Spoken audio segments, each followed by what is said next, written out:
Peoples party کی government تھی، حقوق نسوان کے نام سے ایک بل آیا. میرے گھر میں این جی اوز آئیں، 1 گھنٹہ مجھے کنوینس کرنے کی کوشش کی کہ صاحب یہ جو قانون آ رہا ہے اس میں تو یہ حقوق ہیں، تو ایسا ہے تو ویسا ہے، اور آپ اس کو قبول کر لیں. ہم نے کہا جب آئے گا تو مطالعہ کریں. بڑی تیاریوں کے ساتھ قانون پیش ہونے کا دن مقرر تھا. ہم سے مخفی رکھا گیا. این جی اوز کے لوگ، خواتین وغیرہ گیلریاں بھری ہوئی تھی. آج ان کی فتح کا دن تھا. قانون پیش کیا گیا. ہم نے اس قانون کو اٹھا کر ہوا میں اڑا دیا اور ان کو ورقے پھاڑ دیے، اور ہم نے کہا تمہارا باپ بھی یہ قانون آج یہاں پاس نہیں کرے.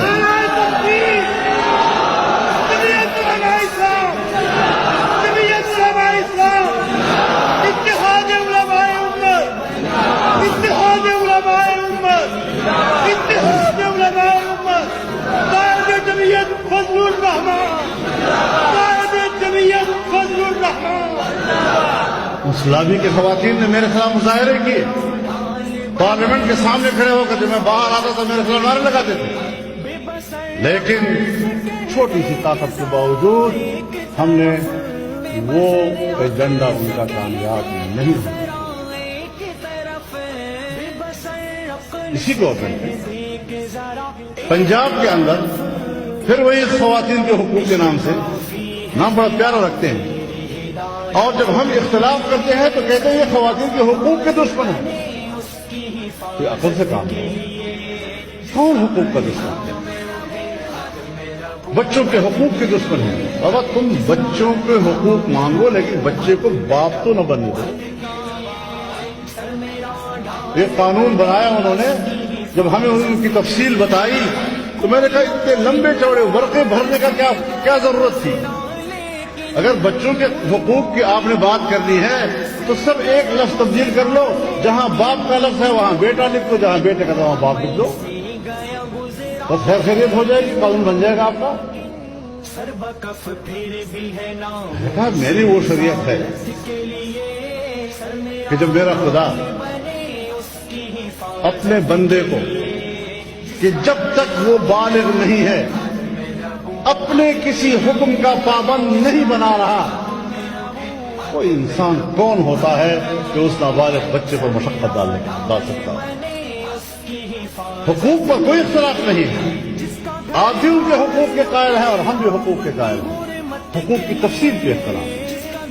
آپ مادر کے ذرازات اور بیرونی نظریات کو لا کر ان کی نظریات کی بنیاد پر قانون سازی ہم پہ مسلط کرتے ہیں، اور ہم کہتے ہیں نہیں پاکستان میں قانون سازی ہوگی تو قرآن سنت. حقوق کا تعین قرآن سنت کے حوالے سے کیا جائے گا. اب قرآن سنت جب اللہ کا نظام ہو، کیا اللہ اپنے بندوں کے حقوق کو مارنے کا قانون دے گا یا ان کے حقوق کا تحفظ کرنے کا؟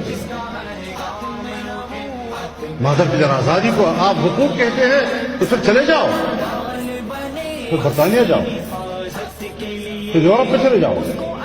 اگر پاکستان میں رہنا ہے تو یہ اسلامی ریاست ہے اور آئین پاکستان کہتا ہے کہ قرآن و سنت کو بنا کے کوئی قانون سازی نہیں ہے. لیکن علماء کرام کی خدمت میں عرض کرنا چاہتا ہوں، احساس دلانا چاہتا ہوں کہ اگر ہم نے کہہ دیا ہے کہ قانون سازی قرآن و سنت کے مطابق ہے اور اس کے خلاف نہیں ہوگی، تبھی ممکن ہوگا نا، تبھی ممکن ہوگا اگر قرآن و سنت کے جاننے والے اور اہل علم پارلیمنٹ میں جائیں گے نا.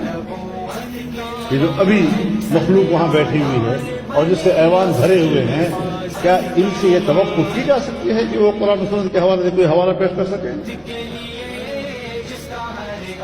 اگر میرے ملک کے پارلیمنٹیرین منسٹرز قرآن کی ایک آیت نہیں پڑھ سکتے، سورۃ اخلاص نہیں پڑھ سکتے، کلمہ نہیں پڑھ سکتے، ان سے یہ توقع رکھنا کہ وہ آپ کو قرآن و سنت کے مطابق قانون دیں گے. اور جو علماء کرام سے ہم کہتے ہیں ہم تو غیر سیاسی ہیں، ہم تو اللہ کے دین کی خدمت کرنا چاہتے ہیں، سیاست سے ہمارا کیا کام ہے؟ اگر کوئی عالم دین سیاست کو دین سے لا تعلق کرتا ہے، اسی کا نام سیکولرزم ہے، اسی کا نام دین سے جہالت ہے۔ اس احساس کو دوبارہ زندہ کریں، ماحول بناؤ، اور جب ماحول آپ نہیں بنائیں گے تو پھر اس ماحول میں تو ہم چند لوگوں کو اپنا کام، اپنے کردار کے لیے راہیں نکالنی پڑیں گی۔ تو پھر آپ سب سے کہتے ہیں یہ مولوی صاحب کبھی اس کے ساتھ بیٹھتا ہے، اور اس کے ساتھ بیٹھا تو آپ نے کیا ہے، پوری پنجاب سے ایک مولوی نہیں ہے، اور اگر ایک آدھ مولوی ہے بھی تو کردار کیا ہو سکتا ہے اس کا؟ ایک شہر میں مجھے صحابی نے پوچھا، آپ نے یہاں پنجاب میں اسلامی قانون سازی کے لیے اب تک کیا کیا ہے؟ میں نے کہا آپ نے پنجاب میں مجھے اب تک کتنا ووٹ دیا ہے؟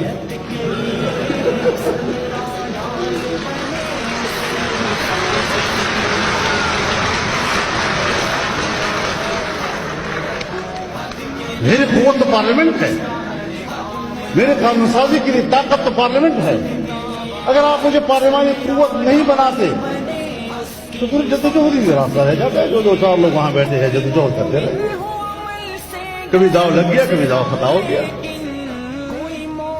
تو پھر ہمیں وہاں پر اپنی حکمت عملی بنانے ہوتی ہے۔ کتنی دقتوں سے ہم آگے بڑھتے ہیں۔ ہم مدارس کو بچانے کی جنگ بھی لڑتے ہیں، اور اگر کسی مدرسے کے اوپر کوئی آفت آ جاتی ہے، یہ ویسے وہاں حکومتوں میں بیٹھے ہوئے ہیں، ہمارا تو کوئی تعاون نہیں کر سکتے۔ ہاں، ہم مدارس کے تحفظ کے لیے کارکن ہیں، آپ خدمت گزار ہیں، لیکن جو پالیسیاں آپ کو جماعتیں دیتی ہیں، اکابرین دیتی ہیں، پھر مدارس اپنے حجروں کے اندر استاد اور شاگردوں کے ماحول میں بھی اس پالیسی کو کی پیروی تو کریں۔ وہاں سے انٹیلیجنس کی رپورٹیں جاتی ہے آپ کے خلاف، پھر آپ کے خلاف کارروائیاں ہوتی ہیں، پھر ہم سامنے آ جاتے ہیں، کھڑے ہوتے ہیں ہم کے مقابلے۔ ایک صف بننا پڑے گا، ایک حکمت بنانی پڑے گی، اور ایک مشترکہ حکمت عملی کے تحت ہم اس پورے مارے کے کو ساتھ کرنا ہوگا۔ 17 سال 18 سال 2001 سے صورتحال ہے، اور بین الاقوامی ایجنڈا کیا ہے؟ میں اس سے پہلے بھی عرض کر چکا ہوں، بین الاقوامی ایجنڈا یہی ہے کہ جب تک سوویت یونین تھا، مغرب کو اسلام کی ضرورت تھی، آپ کے مدرسے کی بھی ضرورت تھی، اس کو آپ کی داڑھی پگڑی کی بھی ضرورت تھی، اور جب افغان جہاد شروع ہوا تو افغان مجاہدین کی میلے کچیلے جن سے بدبو آتی تھی، ان کو امریکی صدر جو ہے سونگتا تھا، اس کو بوسہ دیتا تھا۔